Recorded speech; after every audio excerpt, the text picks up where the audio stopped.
Bienvenidos a mi canal. Hoy nos sumergiremos en el fascinante mundo del modelado matemático de tumores bajo terapias, donde las matemáticas se convierten en un faro de esperanza. Aquí, mediante el uso de modelos matemáticos, se despliega una búsqueda implacable por entender cómo las células malignas responden a distintos tratamientos, con el objetivo de encontrar de manera teórica terapias óptimas y sostenibles que podrían en un futuro ofrecer una mejor calidad de vida a los pacientes. Y más en la inmediatez, una herramienta que permita evaluar diferentes escenarios antes de realizar una investigación in vitro. El cáncer constituye una de las principales causas de muerte del ser humano. Solamente en el año 2020 fallecieron alrededor de 10 millones de personas. Las estrategias convencionales de quimioterapia, conocidas como terapias MDT, tienen como objetivo eliminar el mayor número posible de células cancerígenas. Sin embargo, a menudo fracasan en su intento de curar la enfermedad. Una de las principales razones de este fracaso radica en la heterogeneidad de las células cancerosas, que consisten en diferentes linajes de células. La mayoría de ellas son sensibles a las drogas utilizadas en la quimioterapia, pero una pequeña proporción exhibe diversos grados de resistencia, resultado de mutaciones adquiridas durante el tratamiento o presentes previamente. Estas subpoblaciones de células coexisten en equilibrio y compiten por recursos vitales. En la investigación actual existen diferentes perspectivas sobre la naturaleza de esta competencia. Algunos investigadores consideran que se trata de una competencia darwiniana, mientras que otros sostienen que es una competencia ecológica, similar a la que se da entre distintas especies en un ecosistema. Para describir estas interacciones emplean las ecuaciones de Lotka-Volterra. Por otro lado, algunos, incluido el autor de este video, consideran que la competencia es de tipo interferencia, donde la mera presencia de un linaje de células interfiere sobre los otros, siguiendo un comportamiento gompersiano que puede ser descrito mediante un sistema de ecuaciones diferenciales ordinarias, tal como el que publicamos en el artículo titulado Terapias óptimas a partir de la entropía de un tumor. Podemos dar una idea divulgativa de cómo funciona ese sistema de ecuaciones, asumiendo que solo existen dos linajes de células, uno sensible a la terapia y el otro resistente. Denotamos por NS y NR, respectivamente, al número de células sensibles y resistentes. La primera ecuación modela la tasa de crecimiento de las células que son sensibles a lo largo del tiempo.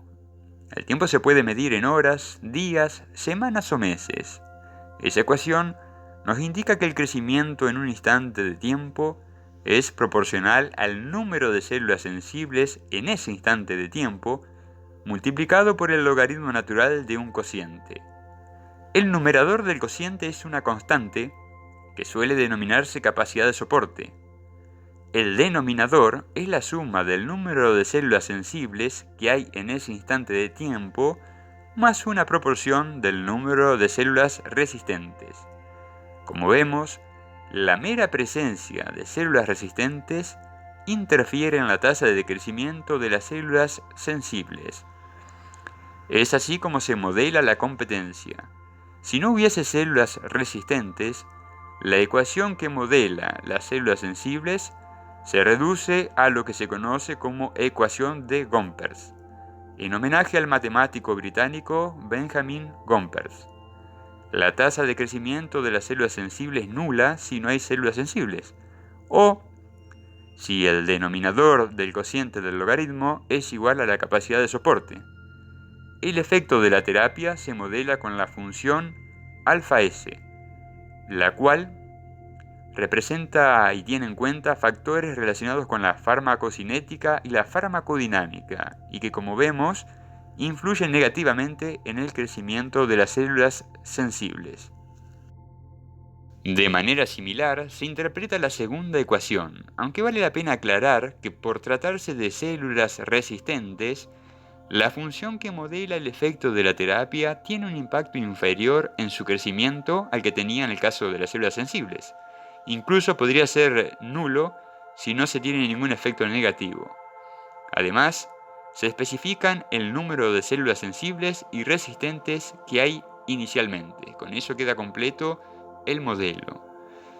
Cuando se plantean modelos matemáticos para abordar fenómenos a partir de enfoques interdisciplinarios, se engendra un efecto de retroalimentación que conlleva a progresos, tal vez modestos, también en el campo de las matemáticas. Los modelos empleados en numerosas ocasiones demandan pruebas de unicidad, existencia y convergencia que nunca antes habían sido probadas. Y esto se manifiesta igualmente en los algoritmos de resolución numérica.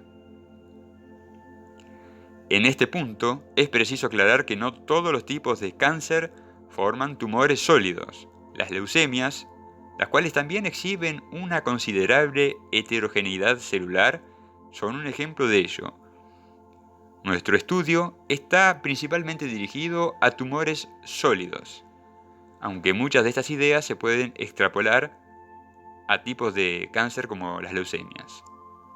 Durante un tratamiento del tipo MDT, las células sensibles que, como hemos mencionado previamente, conforman la mayor parte del tumor y además se encuentran más adecuadamente adaptadas, son eliminadas. Entonces el tumor quedará compuesto de una minoritaria fracción de células resistentes, las cuales al quedar exentas de competencias, proliferan incesantemente. Esta circunstancia es la responsable del fracaso de ese tipo de tratamiento. Como alternativas superadoras a las terapias MDT, se han propuesto las terapias metronómicas y las terapias adaptadas. Ambas implican un cambio de paradigma y cuentan con un respaldo teórico, preclínico y clínico, aunque algo ambiguo en este último caso. La primera surge de la idea de ver al cáncer como una enfermedad con la cual el paciente pueda convivir, y se caracteriza por suministrar pequeñas dosis de drogas periódicamente.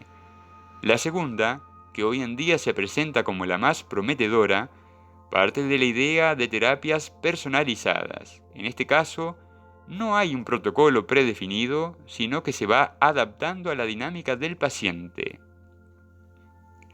Los modelos teóricos interdisciplinarios, porque en este tipo de investigaciones colaboran personas de áreas muy diversas, que fundamentan la terapia adaptada, contemplan la heterogeneidad de los tumores, pero no tienen en cuenta cómo se distribuyen en el interior del mismo las células resistentes. Por ejemplo, ¿da igual si se distribuyen cerca de la frontera del tumor o más cerca del centro del mismo?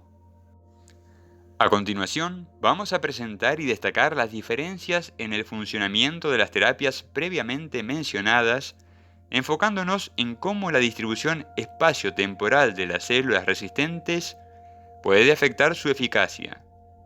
Para lograr esto, hemos desarrollado un autómata celular cuyas reglas están derivadas del modelo gompersiano en ecuaciones diferenciales ordinarias explicado anteriormente.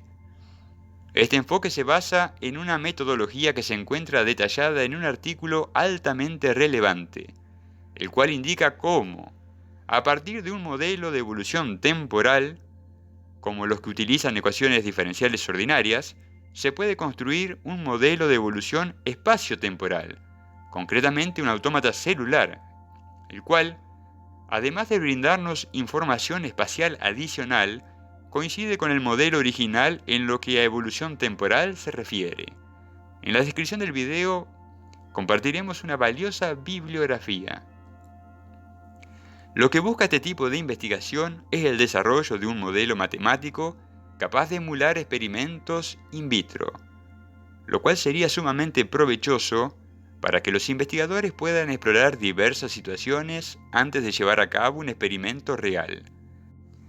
A continuación, veamos algunas simulaciones del modelo tal como ha progresado hasta la fecha actual.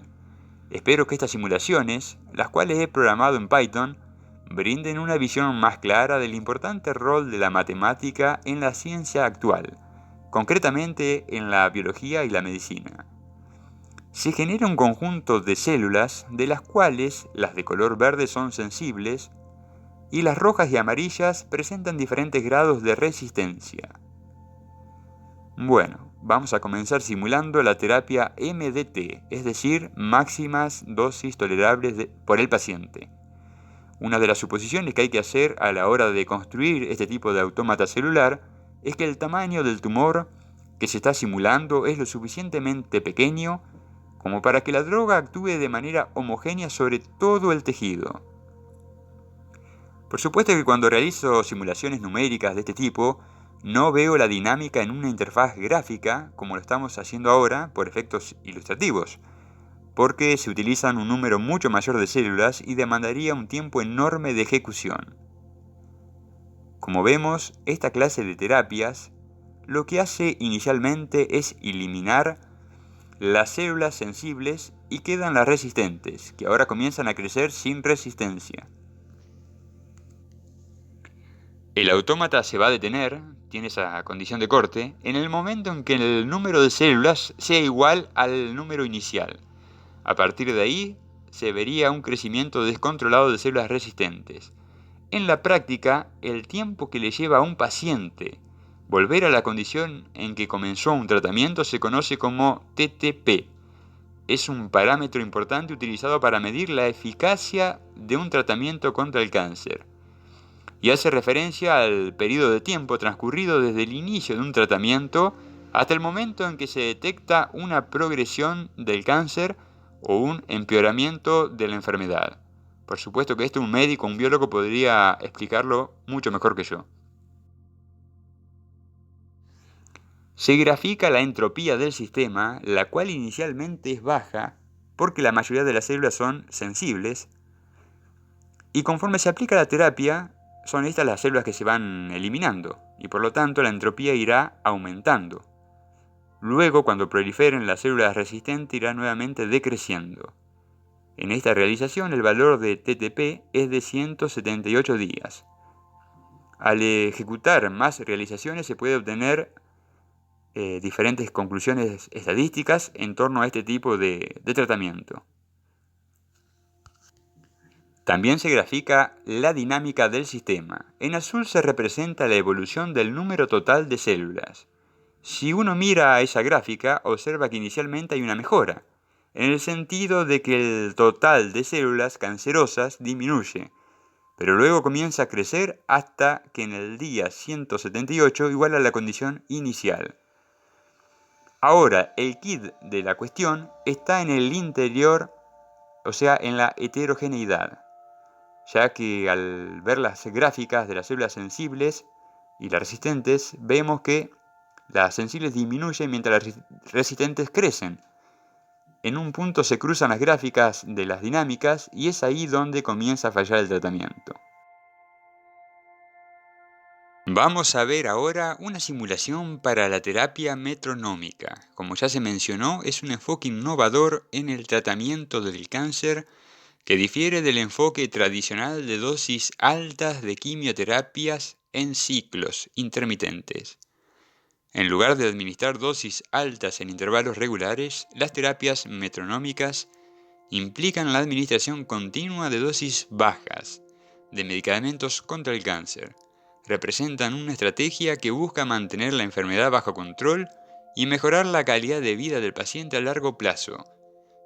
Se supone que con dosis bajas continuas se evitan procesos como los de angiogénesis y metástasis, y se conserva una cierta proporción de células sensibles que estimulan la competencia con las células resistentes y de esa manera aumenta el TTP.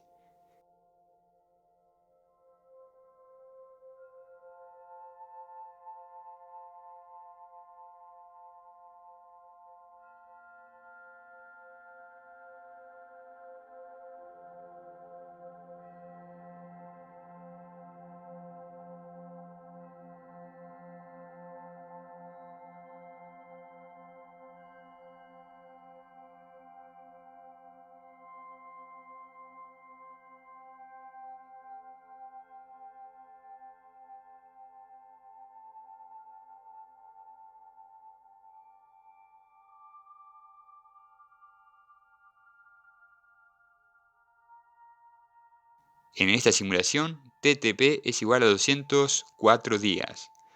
El gráfico de la entropía nos indica que internamente las proporciones de células sensibles y resistentes no es tan desigual como en la simulación de la terapia anterior, o sea, la MDT.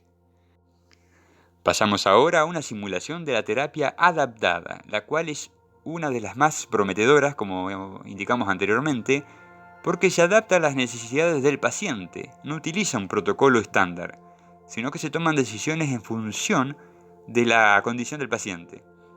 Por ejemplo, cuando la condición inicial, como podría ser el tamaño del tumor, es igual, por poner un ejemplo, al 90% del tamaño inicial, se aplica una dosis. Y así sucesivamente, cada vez que esté cerca de cierta proporción de la condición inicial, se va a aplicar una determinada dosis. Pero como vemos, al haber células resistentes cerca de la frontera desde el inicio del tratamiento, tarde o temprano termina fallando.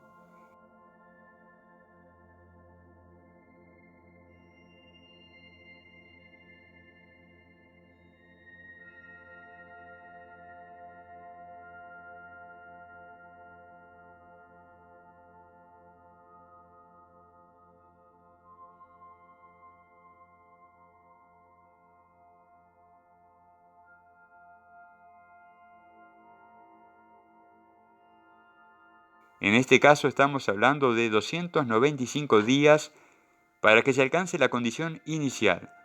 El gráfico de la entropía indica que aún no se llegó al máximo, y eso se refleja al observar la dinámica, pues vemos que todavía sigue habiendo más células sensibles, y de hecho, una proporción bastante considerable.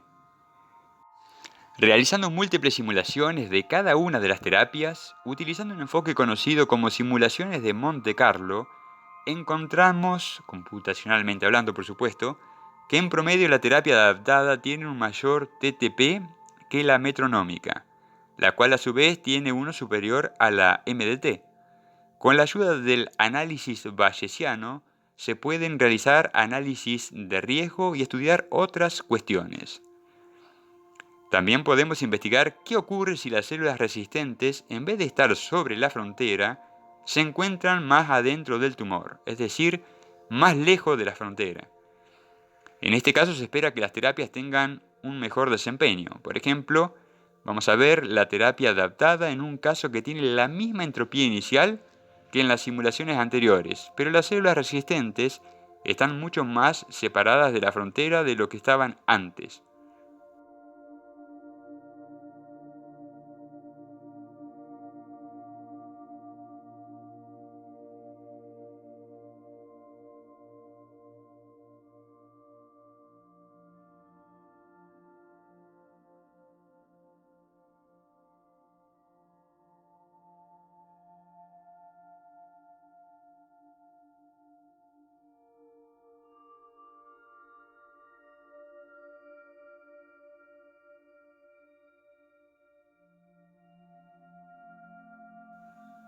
Como era de esperar, observamos una diferencia notable, ya que se necesitó 422 días para llegar a la condición inicial. ¿Y ustedes, queridos amigos, cómo se imaginan que serán las terapias del futuro? ¿Tendrá la matemática un papel central en la búsqueda de tratamientos personalizados? ¿Qué rol tendrá la inteligencia artificial en todo esto? Por ejemplo, hace un tiempo programé un enjambre de redes neuronales que aprendieron a jugar el famoso jueguito del dinosaurio, ese que aparece cuando uno se queda sin internet. Ahora bien, si disponemos, para un tipo concreto de cáncer, un modelo que representa fielmente su dinámica sometida a terapia, podría pensarse la cuestión como si de un juego se tratase. Un juego en el que perder es alcanzar la condición inicial del sistema y saltar, agacharse o mantenerse corriendo, decisiones relacionadas con suministrar diferentes dosis de tratamientos que se administran. ¿Será posible entrenar una red neuronal para afrontar un desafío de esa complejidad, al menos en la experimentación in vitro? Sin dudas el futuro es emocionante y está lleno de posibilidades. De momento hasta aquí llega este video. Les envío un cálido saludo y hasta pronto.